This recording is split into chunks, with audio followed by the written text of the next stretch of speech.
98.2 UMD Radio.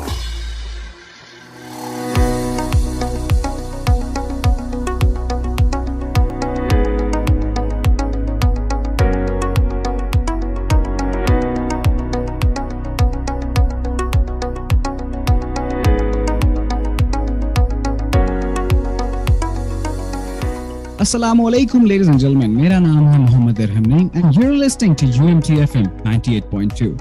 जैसा कि आप जानते हैं ये हमारी स्पेशल ट्रांसमिशन है राज़े सेहत और हमारे साथ हमेशा की तरह मौजूद हैं डॉक्टर सलीमा नवीद मांझी. अस्सलाम वालेकुम मैम. वालेकुम अस्सलाम, कैसे हैं आप? ठीक ठाक है.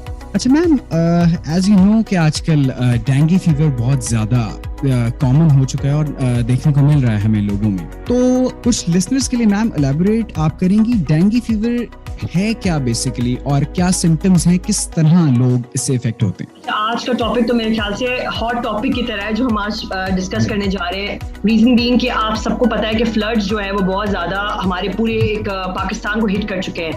तो डेंगू को इससे लिंक करते हुए मैं बात करूंगी कि डेंगू एक्चुअली तो एंडेमिक है. एंडेमिक की बात जब मैं करती हूँ तो उसका मतलब ये है कि पर्टिकुलर एरिया या कोई पॉपुलेशन पे इफेक्ट कर रहा हो या तो कंटिन्यूसली या फ्रीक्वेंटली. अब सबसे पहली बात ये कि डेंगू जो है वो एक फीवर है, उसको फीवर कहलाते हैं, आउटब्रेक कहते हैं. और होता ये है कि इसमें जब पेशेंट आता है जो एक मॉस्किटो जो एडीज स्पीशी का एक मॉस्किटो होता है और वो जब उसे बाइट करता है, कोई भी ऐसे बंदे से वो अगर मॉस्किटो ने काटा है उसको जो कि ऑलरेडी अफेक्टेड था और दूसरे एक नॉर्मल बंदे के पास जाकर उसने ट्रांसफर किया उस वायरस को, इस तरह से करते करते वो डेंगू फीवर ट्रांसमिट होता है. तो सबसे पहली बात कि जो मॉस्किटो एडीज है उसके 4 टाइप्स होते हैं, 1 2 3 4 टाइप्स. आपको कोई भी टाइप काट सकती है लेकिन सबके जो सिम्टम्स होंगे वो ऑलमोस्ट सेम ही होंगे. अब वो करता क्या है, जब वो काट लेता है तो आपके अंदर जो है सबसे पहली सिम्टम्स होती है वो बुखार लाता है और वो बुखार ऑलमोस्ट 4 से 7 दिन तक जो है वो रहता है आपके पास. तो अगर 3 डेज से अबव किसी भी पेशेंट को बुखार आ गया है तो उसको हम रेकमेंड यही करते हैं कि आप फौरी तौर पे अपने डॉक्टर से रजू करें और मेडिकेशन स्टार्ट करें. हम आगे बात भी करेंगे कौन सी ट्रीटमेंट्स ऐसी हैं जो आप घर में भी कर सकते हैं, घर के टोटके कौन से हैं. इसके बाद अगर मैं ग्लोबली बात करूं, पाकिस्तान के साथ साथ ग्लोबली अगर बात करें तो 4 million population, maybe half of the population is actually affected by this outbreak which is the dengue. अब होता क्या है कि ये बार बार क्यों आता है? वैसे तो अगर मैं स्टैटिस्टिक्स देखती हूँ तो बहुत जगहों पे लिखा हुआ है कि मार्च टू जून जो है वो बहुत ज़्यादा हाई अलर्ट पे होता है. इस दौरान जो है बहुत ज़्यादा जो है वो डेंगू मॉस्किटोज जो होते हैं एडीज वो आते हैं, जन्म लेते हैं. अब वो क्या होता है टाइम, क्योंकि सबसे ज़्यादा इंपॉर्टेंट ये कि ये कहाँ पे जन्म लेता है. स्टैंडिंग वाटर जहां आपको मिल गया, ठहरा हुआ पानी, खड़ा हुआ पानी. अब जैसे कि उसमें आपके पास बकेट्स हैं जो घर में आप भर के रख देते हैं या आपके पास कोई पॉट्स हैं, फ्लावर गार्डनिंग है, नर्सरीज हैं. कहीं आपको ऐसा लगता है कि बहुत सारी जगहों पे खुला कोई पानी पड़ा है जैसे कि फ्लड्स. इम्पॉर्टेंटली हम इसके बारे में आगे बात भी करेंगे, लेकिन दिस इज समथिंग जो डेंगू का कनेक्शन हमारी लाइफ के साथ चाहते हुए और ना चाहते हुए होता है. फ्लड की सिचुएशन है एज यू नो पाकिस्तान में और कुछ अरसे बाद जब पानी उतरेगा भी तब भी बहुत सारी डिजीजेस हैं जिनका सामना लोगों को करना पड़ सकता है, जिसमें स्किन डिजीजेस भी शामिल हैं. लेकिन अगर हम इस वक्त की बात करते हैं, पानी की वजह से डेंगू के केसेस का जो खदशा है वो बढ़ जाएगा. तो इस सिचुएशन में किस तरह डील करना चाहिए हमें? अच्छा, जैसे मैंने अपना फर्स्ट पार्ट में कुछ कनेक्शन बात की थी, इम्पॉर्टेंट ये है कि अभी यहाँ पे हमारे पास जहाँ जहाँ स्टैंडिंग वाटर है हमारे घरों के अंदर भी वो तो इफेक्ट कर रहा है, लेकिन लार्जर लेवल पे अगर हम देख रहे हैं, हम ऑलरेडी बहुत ईयर्स बैकवर्ड चले गए ड्यू टू फ्लड. हमारे बहुत लॉसेस हो गए, हमारे बहुत सारे लोग बीमार हो गए जो वहाँ उस कंडीशन में हैं. बहुत सारे लोग अभी भी उसमें जो है विक्टिमाइज्ड हो चुके हैं. अब होता क्या है, जब फ्लड का वाटर खड़ा रहता है, स्टैंडिंग रहता है, तो उसमें बहुत सारे सिर्फ डेंगू नहीं बल्कि और भी जो जरासीम होते हैं वो जन्म लेते हैं. अब उसमें आपको रैशेस वगैरह भी हो सकती हैं, कुछ लोगों को कॉलेरा के प्रॉब्लम्स हो रहे हैं क्योंकि गंदा पानी पिया जा रहा है, कुछ लोगों को जीआईटी इश्यूज हो रहे हैं, पेट का मसला बहुत ज्यादा हो रहा है. Dengue is one of the most common and prevailing condition which is actually occurring there. Recently आप सबने न्यूज भी सुनी होगी, बड़े फेमस सीईओ थे इकरा यूनिवर्सिटी के, हुनैर लखानी करके. वो ठट्टा से जब वापसी पे आए पूरा वहां का मुआयना करके और कुछ अपना फ्लड की ड्राइव्स वगैरह करने गए थे, वो जैसे वो आए और he was victim of the dengue as well. तो आपको लगता ये है कि सिर्फ फ्लड जो है वो उस जगह तक महदूद है, तो बिल्कुल ऐसा नहीं है। फ्लड जो है वो बहुत सारी जगहों तक महदूद होता है और सबसे बड़ी बात यह है फ्लड के बारे में कि फ्लड का पानी जो होता है वो आपके सराउंडिंग्स में सारे लोगों को अफेक्ट करता है। तो सबसे बड़ी बात यह है कि इसके अंदर हमें जो सारे इकदाम उठाने उसमें यह है कि जितना जल्दी हम ऐसे वाली वैक्यूम्स अपनी जमीनों के अंदर बना लें जो पानी को खींच ले और वहां पे जितना भी स्टैंडिंग वाटर है वहां से इवैक्यूएट हो जाए, तो ही हमारी प्रिवेंशन है। अब अगर जाहिर सी बात है बहुत सारे लोग ये सोचेंगे कि ये तो बहुत बड़ा एक लेवल का प्रोजेक्ट है, कौन पहुंचेगा, ये गवर्नमेंट लेवल पे ही हो सकता है। तो हमारी खुद की जो एक सबसे बड़ी इंपॉर्टेंट चीज है जो हमें प्रोटेक्शन करनी है, जो प्रिकॉशंस कहनी चाहिए या प्रिवेंशन है, उसमें सबसे पहली बात कि वहां पे हमारी हेल्थ टीम्स ऑलरेडी इस चीज के लिए वहां पे बैठाई गई हैं जो कर रही है काम। मॉस्किटो रिपेलेंट्स बहुत जरूरी है कि हम सारे उन लोगों को अप्लाई करें जो वहां पे रह रहे हैं। इवन हम घरों में भी जो रह रहे हैं, हमारी ये होनी चाहिए प्रैक्टिस कि हम अगर बाहर जाते हैं वॉक करने के लिए, बच्चे को गार्डन में खेलने के लिए लेके जाते हैं, कहीं भी हम जा रहे हैं बाहर, हम मॉस्किटो रिपेलेंट क्रीम लगा लें। नंबर 2, हमें जितना कोशिश हम करें कि अपने full clothings, full sleeves, stockings पैरों में पहन लें ताकि हमारे वो एरियाज जो ओपन हैं वो कवर्ड हो जाए। थर्डली, हम कहते हैं लोगों को कि अपने जितने भी घरों में आप लोबान कर लें, जो एक होता है समझ लें आपके घर को फ्यूमिगेट करता है, नेचुरल फ्यूमिगेशन होता है, आप कोयलों को जला के रख दें घरों के अंदर, उसका भाप कर ले, तो उससे भी आपके मॉस्किटोज बहुत किल होते हैं। इसके अलावा कॉइल्स आते हैं आपके पास मॉस्किटो के उनको आप इस्तेमाल कर सकते हैं, जो कि बहुत अच्छा एक बहुत पुराने टाइम का है और बहुत इफेक्टिव है। मैं एक टोटका बताती हूँ बहुत सारे लोगों को। पिछले साल भी जब डेंगू का आउटब्रेक आया था और हमने इस पे शो भी किया था और मैंने बताया था कि जी आप कोशिश करें कि घर के अंदर अगर आप कटी हुई प्याज अपने कमरों के अंदर रख दें तो they attract all those mosquito and kill them. वो उसके अंदर ऐसे केमिकल्स होते हैं अल्लाह ताला की तरफ से जो आपको एक्चुअली हेल्प करते हैं कि ऐसे तमाम जरासीम जो आपके रूम के अंदर है उन्हें वो किल कर दें। वो एक डे के अंदर एक प्याज आप इस्तेमाल करें और वो पूरी रात आपके जितने भी मॉस्किटोज होंगे उससे वो किल कर देगा। क्योंकि टाइम अगर हम देखें तो सनसेट एंड सनराइज तक ही ये होता है, तो तुलू और ग्रुप जो सूरज की होती है उसी वक्त पे ये तमाम जो मॉस्किटोज होते हैं वो हमें इफेक्ट करते हैं या मच्छर काटता है आपको। तो इस दौरान हमें बहुत खास ख्याल रखना है। मैं बाकी बताती हूँ लोगों को कि आप कॉइल मैट्स अगर है आपके पास, स्प्रेज है मॉस्किटोज के, वो आप इस्तेमाल करें। कॉलोनीज के अंदर, एरियाज के अंदर, फ्लड अफेक्टेड एरियाज के अंदर स्प्रेज करें ज्यादा लार्ज लेवल पे जैसे हम करते रहते हैं। उस तरह से अगर लोगों में वो चीजें फ्यूमिगेट हो जाएंगी, चीजें हो जाएंगी क्लियर, तो इतना ज्यादा हमारा प्रॉब्लम नहीं होगा। अब आपने प्रोटेक्शन जो करनी है वो अपने हाथ में कोशिश करें, मच्छरदानी जो है वो ले लें, एक नेटेड कोई क्लोथ लें, बच्चों के लिए नहीं सिर्फ बड़ों के लिए भी ये इस्तेमाल कर सकते हैं आप। अपने जो डोर्स हैं वो क्लोज रखें, क्लोज विसिनिटी में रहें, इररिलेवेंटली बाहर ना जाए अगर आपको जरूरत नहीं है। और कोशिश करें कि अगर आपको ऐसा लगता है कि कोई वहाँ पे स्टैंडिंग वाटर आपके घर के अंदर है, कोई गार्डन है, कोई नर्सरी है, कोई भी वॉक का गार्डन है, एरिया है, वहाँ प्लीज अपने आप को प्रोटेक्टेड रखें। तो ये तमाम चीजें हैं जो सिर्फ फ्लड अफेक्टेड एरियाज के लिए और साथ साथ हमारे जो घरों में लोग रह रहे हैं उन दोनों के लिए इंपॉर्टेंट है। जबरदस्त। Point 2 UMD Radio.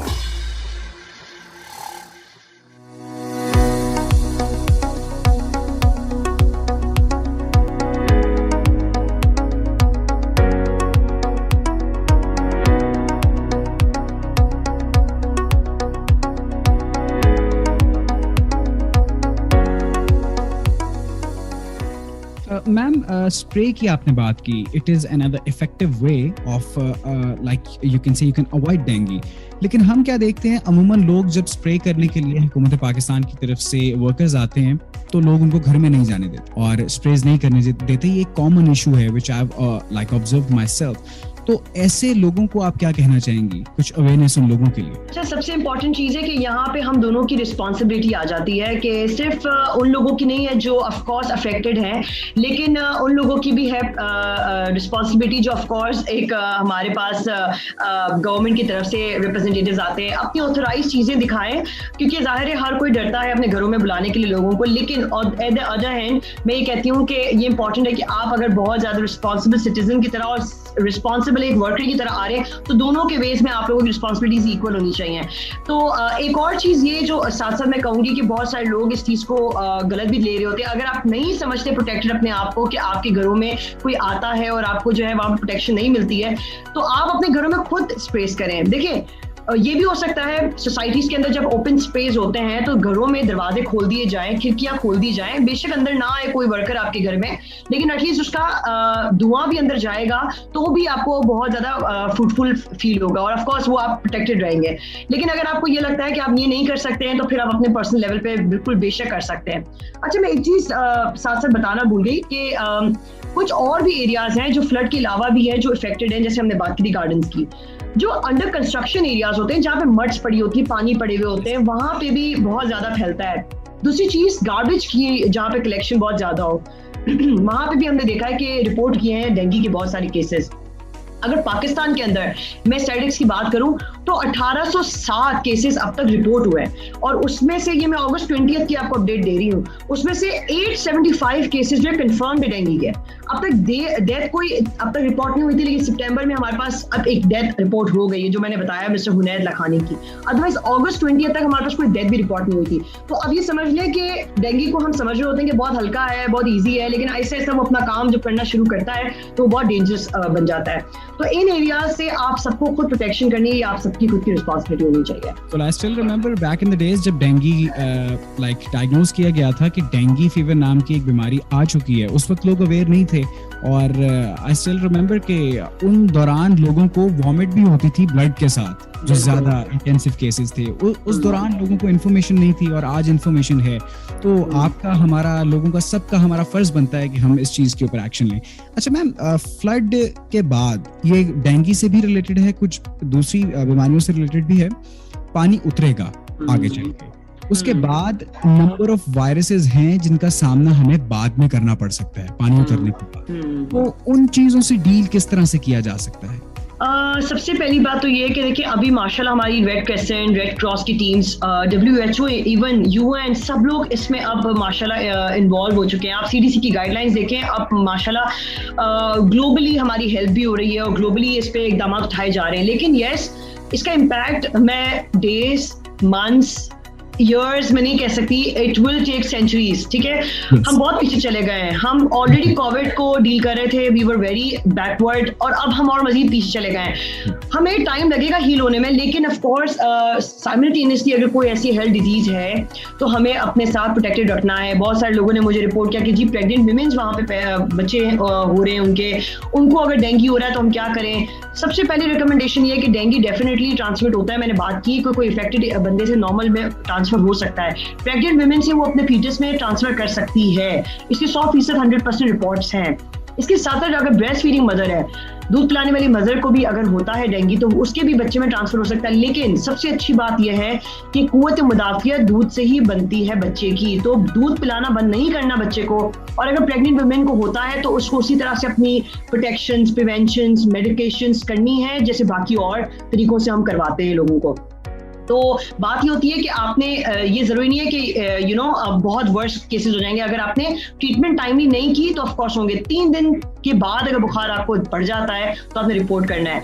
बाकी वायरसेस का एंटीबायोटिक्स, एंटीवायरल्स के साथ हम उसका जो भी है प्रोटेक्शन दे रहे होते हैं लोगों को, लोग ले रहे हैं। लेकिन ऑफ कोर्स जो मेल न्यूट्रिशन है हमारे फ्लड विक्टिम्स पे, या हमारी बहुत सारी चीजें और भी हो रही हैं, उनको टाइम लगेगा डेफिनेटली। उसमें हम सबको बहुत ज्यादा अपना रोल अदा करना है। और अगर मैं सिर्फ डेंगू की बात करती हूँ, अब आपको मैं अगर सिम्टम्स बताऊंगी तो आपको पता लगेगा कि लोग ऑलरेडी इससे कितना ज्यादा सिवियरली इफेक्टेड है। डेंगू के अंदर ही सिर्फ आपको रैशेज हो जाते हैं, ठीक है, आप वो चीज लेके चल रहे होते हैं क्योंकि खारिश बहुत हो रही होती है आपको मैंने फीवर बताया जो 7 दिन तक रहता है आपका। उसके बाद बहुत सारे लोग हमें बताते हैं कि प्लेटलेट्स जो एक खून का एक मेन हिस्सा है, जैसे RBCs होती है, व्हाइट ब्लड सेल्स होते हैं, इस तरह प्लेटलेट जो आपकी खून की हीलिंग करवाता है, जैसे आपको कोई चोट लग गई तो आपकी हील हो गई, वो चीज भी अगर कम कर देता है प्लेटलेट्स तो वो इतना डेंजरसली अफेक्टेड होता है जो डेंगू के पेशेंट में सबसे ज्यादा उसको डैमेज करता है। उसके बाद जैसे आपने खुद भी बात की थी कि हमारे खून निकल रहे होते हैं बहुत मुंह से, तो यस डेफिनेटली जब आपके प्लेटलेट्स कम हो जाएंगे तो आपको ऑफ कोर्स वो आपकी इम्यूनिटी जो है वो लो हो रही है, आपकी हीलिंग पावर लो हो रही है। तो साथ साथ क्या होता है कि आप उस तरफ सारे अज़ा से आपके खून बहना शुरू हो जाता है और आहिस्ता आहिस्ता आप कमजोरी की तरफ जा रहे होते हैं। तो ये बहुत इंपॉर्टेंट है कि हम सिर्फ डेंगू के सिम्टम्स को भी अगर ट्रीट कर लें तो हम बाकी और मेडिकेशंस पे ब्रॉड स्पेक्ट्रम में डील कर सकेंगे। That is what counts. बिल्कुल। और मैम आई हैव सीन कि लोग अमूमन जब सिम्टम्स आपको स्टार्ट होते हैं तो टेस्ट नहीं करवाते, डॉक्टर के पास नहीं जाते, और जब प्लेटलेट्स वाला मामला आ जाता है, विस्कोसिटी ब्लड अपनी खो देता है और पानी की तरह हो जाता है, तब लोग डॉक्टर के पास जाते हैं या अपने टेस्ट करवाते हैं। What I think is that कि हमें इनिशिएटिव उसी वक्त लेना चाहिए जब हमें पहला ही सिम्टम आए। इस दौरान बुखार हो तो हमें पहले ही जाकर टेस्ट करवाना चाहिए। अच्छा मैम, हर साल पाकिस्तान फेस करता है डेंगू, क्या रीजन है? मानसून एक रीजन हो सकता है कि हर साल बारिश होती है, पानी भरता है, तो इसके ऊपर प्लीज कुछ रोशनी डालें। अच्छा, सबसे अच्छी बात ये कि अब हम सर्दियों की तरफ जा रहे हैं। सर्दियों में डेंगू का थोड़ा सा रुझान कम हो जाएगा डेफिनेटली। जैसे मैं कोविड में कहती थी कि कोविड के अंदर जब कोविड होता है तो वो गर्मियों में डीनेचुरेशन की तरफ जाता है। हर वायरस का अपना एक बिहेवियर होता है, अपना एक बॉडी टाइप होता है, तो इस तरह डेंगू का भी अपना बॉडी टाइप है और डेंगू ऐसे सर्दियों में दफन हो जाएगा। लेकिन हर साल क्यों पाकिस्तान इसका विक्टिम बनता है? हमारी खुद की गलती है, मैं कहूंगी सिंपली। देखो, मॉनसून का एक टाइम डिसाइडेड है, मॉनसून उस टाइम पे ही आएगा, उस टाइम पे ही जाएगा। क्या हमने कोई अभी तक सिस्टम क्रिएट किया है अपनी वाटर सैनिटेशन का, ड्रेनेज का? We haven't done that. ठीक है, बारिश की अगर हो जाए तो हमारा पानी ठहर जाता है वहीं पे स्टैंडिंग वाटर होता है 3-4 दिनों तक। मैं कहती हूँ कि अभी हमारी ईद उल अज़हा के दौरान जो बारिशों के साथ हमारी जितनी कुर्बानियों का गोश्त था, उनका जो मिलना था और उससे जो डिजीज पैदा होनी थी, वो भी हमारी खुद की रिस्पॉन्सिबिलिटी थी। ठीक है, वो कोई और नहीं था। डेफिनेटली हम ये कहते हैं कि गवर्नमेंट इक्वल रिस्पॉन्सिबल है, लेकिन एज ए रिस्पॉन्सिबल सिटीजन हम दोनों का रोल बनता है, गवर्नमेंट का भी और हम ह्यूमंस का भी। तो इट्स इम्पोर्टेंट गवर्नमेंट साइड पे कि वो अपने इतने इकदाम उठाएं कि वो सारे सिस्टम्स को एम्पावर करें, रादर देन टेलिंग अस कि जी इतने हजार केसेस रिपोर्ट कर गए and every year we are dealing with it. What else we have done so far in 1 year? एक साल बहुत टाइम होता है, और क्या हमने उसमें स्ट्रेटजीज कोई बनाई? हमने कोई सिस्टम्स बिल्ड किए? दुनिया के अंदर ऐसे आर्किटेक्ट्स बात करते हैं। मैं बड़ी अच्छी एक चीज देख रही थी, उस आर्किटेक्ट ने इतनी जबरदस्त बात बताई कि हम क्या फ्लड्स के लिए रेडी थे? नेवर, हम कभी नहीं रेडी थे। लोग अपने तमाम अंडरग्राउंड्स इतने ज्यादा नीचे लेवल पे ऐसे सिस्टम्स बनाते हैं कि जब अगर आपको कभी फ्लड फेस करना पड़े तो वो पानी तमाम अंदर चला जाए, उस लेवल तक, इतना डाउन लेवल तो वो ग्राउंड जाता है ताकि आपका पानी प्रोटेक्टेड भी रहे, वो वेल्स में यूज हो जाए, डैम्स में यूज हो जाए और आप जो है फ्लड से बच जाए। सो हमने अपनी स्ट्रेटजी पे काम करना है मोस्ट इंपॉर्टेंटली। और टेस्ट की जहां तक आपने बात की, बहुत अच्छी बात वो थी, मैं चाहती थी उसको भी मैं कंक्लूड करूं। देखिए, हम अपने यहाँ पे जो प्रोटेक्टेड एरियाज में रह रहे हैं, घरों में रह रहे हैं, हम तो चले टेस्ट करवा सकते हैं, जिसमें हमारे पास सीबीसी है। सीबीसी के अंदर अगर आपका प्लेटलेट लेवल लो आ जाता है बहुत कम, तो ये सब फर्स्ट इंडिकेशन होती है कि आप डेंगू इफेक्टेड हो गए। उसके बाद सेकंड टेस्ट आपका होता है NS1, which is non structural protein test. It is also known as आपका डेंगू स्पेसिफिक टेस्ट। अब होता क्या है कि जब आपका कोई भी मरीज है जिसके अंदर एंटीजन बन गया है डेंगू का, NS1 इसको डिटेक्ट करेगा और बताएगा जी ये कंफर्म पेशेंट जो है वो डेंगू का है। तो ये 2 टेस्ट तो आप करवा सकते हैं। मैं ये नहीं कहती कि जी आप वहाँ हैं जहाँ पे फ्लड के अंदर, वहाँ पे टेस्ट का क्या फायदा होगा?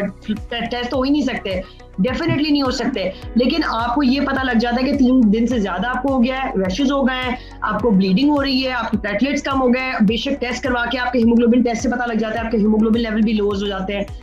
तो आप अपने उस एरियाज के अंदर भी मिनिमम रिसोर्सेज के साथ बहुत सारे काम कर सकते हैं। और फिर मैनेजमेंट की बात अगर मैं करूं, लास्टली जो मैं चाहती थी कि आज मैं पैगाम पहुंचाऊं, हमने सारी प्रोटेक्शन से बात कर ली, प्रिकॉशन से बात कर ली, लेकिन ट्रीटमेंट इसका बहुत होलिस्टिक है। होलिस्टिक ये है कि आप घर के अंदर जब अगर आपको होता है या आप कहीं भी फ्लड के अंदर भी है, इवन पपाया की लीव्स का जूस मैं रेकमेंड करती हूँ, which actually elevates your platelets level and decreases your fever. अब होता क्या है कि जो भी मरीज बुखार के साथ आया है वो 3 दिन लगातार अगर पपाया के लीव्स का जूस पी लेना, उसका अर्क पी ले, तो उसे बुखार खत्म हो जाएगा। ये नॉर्मली भी आप कर सकते हैं अगर आप डेंगू पेशेंट नहीं है। लेकिन पपाया के लीव्स का एक एडजस्टेंट रोल ये भी होता है कि वो प्लेटलेट्स को भी ऊपर हाइप कर देता है, स्पाइक करता है उसका।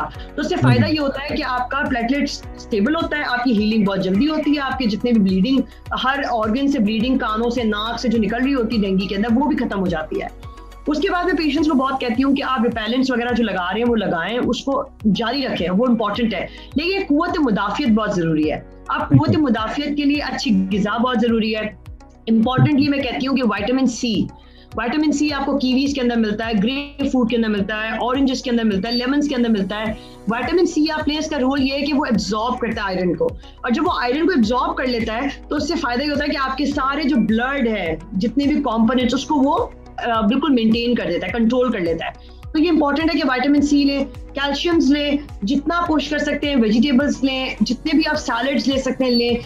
बाकी जो फ्राइड आइटम्स है उन चीज़ों को अवॉइड करें, कोशिश करें कि इन चीज़ों का खास इस्तेमाल करें। एंड देन अगर इस तमाम चीज़ों से आपको ट्रीटमेंट नहीं भी ठीक होती है तो फिर आप जाएं एंटीवायरल्स एंटीबायोटिक्स पे, that is the later stage. Ma'am आपने एक बात बहुत जबरदस्त की रिगार्डिंग कुर्बानी का जो हमारा सिनेरियो होता है, उसमें अमूमन ये होता है कि हम इसमें गलती हमारी है कि हम गवर्नमेंट को ब्लेम कर देते हैं, फुजला गवर्नमेंट आकर लेकर जाएगी, खून वैसे ही छोड़ दिया जाता है हमारी जानिब से, पानी डालकर वैसे ही छोड़ दिया जाता है, जो ढेर सारी बीमारियों का, जिसमें डेंगू एक बीमारी है उसकी वजह बनता है। आपने डाइट्स माशाल्लाह शेयर की। अच्छा मैम कुछ इलैबोरेट करें लिसनर्स के लिए। अमूमन लोग बातों में आके कुछ ऐसी डाइट्स भी लेना स्टार्ट कर देते हैं जो उनको नहीं लेनी चाहिए, जिस तरह आपने फ्राइड आइटम्स मेंशन की है, आई थिंक रोटी की भी शायद कोई एहतियात होती है, तो इस चीज के ऊपर प्लीज इलैबोरेशन आपकी चाहिए। 3 चीजें अगर हम याद रख लेना तो वो हमारी जिंदगी आसान कर लेता है। एक तो आपने फ्राइड आइटम्स को 0 कर देना है, 0 नहीं कर सकते तो टेपर डाउन करें। नंबर 2 शुगरी आइटम्स, शुगर वाली चीनी वाली जितनी गिज़ाएं उन्हें कम कर दें, which kills you, which act as cancerous food. And last is your salt. Salt आपको हाई ब्लड प्रेशर का मरीज बनाता है और आपको उससे एडजस्टेंट जितनी भी बीमारियां वो करवाता है। तो अगर आपने फ्राइड आइटम, तेल में तली हुई चीजें, जो फ्राइड आइटम्स जो हम सब लव कर रहे होते हैं, लेकिन it's actually a cancerous thing. उसके बाद शुगरी आइटम्स में आपके हर चीज में चीनी का इस्तेमाल, हर चीज में मीठे का इस्तेमाल, हर चीज का डिजर्ट एक ट्रेंड बन गया है कि we will look cool if we will have desserts every night. No, not at all, that's not cool at all. Have balanced diet, have a good diet. ये तमाम चीजें आपको लीड करेंगी, एंटी एजिंग की तरह काम करती हैं, आपकी स्किन को क्लियर करती हैं, आपको बूस्ट अप करती हैं। हाइड्रेट योरसेल्फ, पानी पिए, डिटॉक्स डाइट्स बनाएं, फ्रूट्स वेजिटेबल्स खाएं। आयरन जिसमें बहुत ज्यादा है, जिसमें आपके पास पालक आ जाता है, कलेजी आ जाती है, सेब आ जाता है, उनका इस्तेमाल करें। ये तमाम चीजें आपके लिए बेहतरीन ग़िज़ा हैं। और आई थिंक अगर आपने ये चीजें तमाम देख ली, पानी वगैरह, उसके साथ रेस्ट वगैरह किया, तो nothing can beat your longevity. आज आप खुद जानते हैं क्वीन एलिजाबेथ 96 एज में she has passed away, which is a very good age group. मतलब मेरे ख्याल से एवरेज हमारी लाइफ स्पैन इतना है भी नहीं। There were so many things. मैं उनकी देख रही थी जब डॉक्यूमेंट्री, तो उसमें सबसे अच्छी बात मुझे यही मिली कि वो अपनी डाइट पे बहुत ज्यादा काम करती थी। तो I think diet is so important and crucial for all of us. Wonderful ma'am, और ये आपने बड़ी जबरदस्त चीज बताई रिगार्डिंग शुगर। अमूमन डेंगू के अंदर वालदा की जानिब से भी बच्चों को ये प्रिकॉशन होती है जी, आप जूसेस लें और उनके अंदर शुगर ऐड किया जाता है। आप बाहर से टेट्रा पैकेजिंग के अंदर भी जूस कंज्यूम करते हैं, उसमें भी शुगर होता है, that's a great thing. 98.2 UMD Radio. 98.2 UMD Radio.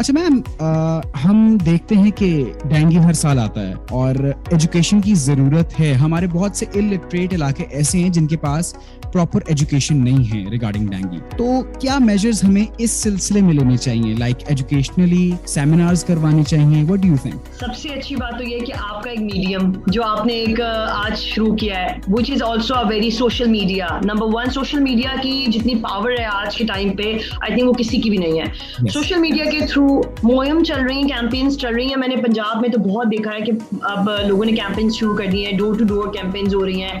लोग जो है वो, नो डाउट कुछ जगहों पे लोग बड़े डरे भी होते हैं कि घर में कोई आ गया तो, लेकिन एटलीस्ट वो एक ब्रोशर पढ़ लें ताकि उनकी हेल्प हो जाए कि क्या उसके अंदर चीज़ें हमें फॉलो करनी है, कौन सी नहीं करनी है। दूसरी बात, टीवी के अंदर अगर हम थोड़ी देर बाद एक न्यूज़ चला दें, थोड़ा सा अपडेट दे दें, तो लोगों तक वो रसाई हो जाती है, लोगों तक पहुंच जाती है हमारी बात। तो I think education is very important. Then comes the schools. बच्चों को भी स्कूल्स के अंदर कोशिश ये करनी चाहिए कि टीचर्स जो है क्लासेस के अंदर ऐसे सोशल अफेयर्स जो आपके करंट अफेयर्स की तरह होते हैं उन पे बात करें, ताकि बच्चों के तक भी पहुंचे कि एक्चुअली ये है क्या। बच्चे स्कूल्स में एंटर हो जाते हैं विदाउट एनी इन्फॉर्मेशन, और फिर पेरेंट्स तक उसकी इन्फॉर्मेशन होमवर्क्स के अंदर जानी चाहिए। तो I think this is how we can actually disseminate the information amongst our public. Wonderful ma'am. अच्छा मैम, एज यू मेंशन्ड कि देयर आर मल्टीपल वेज कि हम लोगों को इंफॉर्मेशन प्रोवाइड कर सकते हैं, एजुकेशन प्रोवाइड कर सकते हैं। मैम, ओल्ड एज, बुढ़ापे में बहुत सी ऐसी प्रॉब्लम्स और बीमारियां होती हैं जिनसे बचाना जरूरी है खुद को, बिकॉज इम्यूनिटी लेवल आपका वो नहीं रहता जो जवानी में होता है। तो जो ओल्ड एज पीपल हैं उनको किस तरह से हम बचा सकते हैं डेंगू से, और अगर खुदा ना खास्ता कोई मुब्तला हो जाए तो किस तरह ट्रीट किया जा सकता है? अच्छा जी, सबसे इम्पोर्टेंट चीज तो ये है कि देखिए, ये हमारा जो एज ग्रुप होता है सीनियर सिटीजन्स का सबसे ज्यादा इफेक्टेड होता है, and they are coming up with so many comorbidities. अब उनमें सिर्फ ये चीज नहीं होती, उनमें हार्ट डिजीज भी होते हैं, उनमें डायबिटीज भी होता है, and they are established diabetic patients. उन लोगों को हमने कोविड में भी बड़ी प्रोटेक्शन रखी है और उनके लिए कहा भी है कि जी आप जितना कोशिश कर सकते हैं आप इनको प्रोटेक्टेड रखें, कोविड से घर के बाहर ना निकालें। तो डेंगू के अंदर उनकी गाइडलाइंस बिल्कुल सेम होंगी कि कोशिश ये करनी चाहिए कि जी उनके लिए जो है हम घर के अंदर ऐसे जगहों को क्लीन रखें, गार्बेज एरियाज ना हो, वहाँ पे कोई ऐसी विंडो ओपन ना हो, कोई आना जाना ना हो ज़्यादा चीज़ों का, लोगों का, कोई ठहरावा वहाँ स्टैंडिंग वाटर ना हो। ऐसी जगहों पे उनको जाने से गुरेज रखें ताकि वो कोई और मजीद डेंगू वाली जो है वो कॉम्प्लिकेशंस में ना चली जाए, क्योंकि होता ये है कि इन लोगों में अगर डेंगू आ भी जाता है तो वो बहुत लेट रिकवरी की फेजेस में होता है। और क्योंकि एक और न्यूज मैं आपको बताती चलूं कि हमारे पास एक वैक्सीनेशन बनी है यूएस के अंदर 9 से 13 इयर्स के लिए उन्होंने एक वैक्सीनेशन बनाई है। दिस वाज एस्टैब्लिश्ड इन दिसंबर 2021, अभी दिसंबर 2021 में। अभी कोई उनकी एज के लिए कोई ऐसी वैक्सीनेशन तक भी नहीं है, और ये सिर्फ यूएस के लोगों के लिए, यूएस के जो सराउंडिंग टेरिटरीज के लिए है। तो आप सोच रहे हैं कि अभी आते आते हमारे पास कितना टाइम लगेगा, और तब तक वो लोग इतने अनप्रोटेक्टेड हैं। तो कोशिश ये करनी चाहिए कि उनको ज्यादा अच्छी डाइट्स में रखें, यखनी दें, उन्हें क़ुव्वत मुदाफ़ियत ज्यादा मजबूत करने के लिए ऐसी चीजें देनी चाहिए इन एजेड लोगों को, और एजुकेशन घरों से देनी चाहिए कि आप घर में डिस्कस करें खाने के टेबल पे सारी चीजें, ताकि हर फर्द तक ये बात जाए। तो I think this is how we can actually disseminate and protect them from the dengue as well. Wonderful. Ma'am, at last लोगों के लिए कोई एडवाइस, बिकॉज हम सीरियसली नहीं लेते डेंगू को, अगर हो भी जाता है किसी को घर के फर्द को तो कहते हैं यार डेंगू है, रिकवर हो जाएगा, that's the common thinking, but dengue बहुत डेंजरस भी साबित हो सकता है। एक्चुअली मैंने अपनी फैमिली के अंदर बहुत से वाकयात ऐसे देखे हैं, like the blood thing which I mentioned was actually associated with my father। तो लोगों के लिए कोई एडवाइस दें कि लोगों को किस तरह समझना होगा कि ये चीज डेंजरस भी आगे चल के साबित हो सकती है हमारे लिए। देखिए, पाकिस्तानी कौम मैं कहूँगी बड़ी दिलदार है और बड़ी बड़े दिल वाली है, लेकिन जो इतने सालों में हमें सेटबैक्स मिले हैं, this is actually a sign of God. Allah ताला की तरफ से हमें साइंस हैं। फ्लड हमारी कौम ने देखा, स्मॉग हमारी कौम ने देखा, मलेरिया हमारी कौम ने देखा, कोविड बिगेस्ट हमने देखा, ठीक है, हमने हर चीज वो देख ली है। अब अगर इसके बाद भी डेंगू के आने के बाद हम रिस्पॉन्सिबल नहीं बनेंगे तो I think it will be very late for us.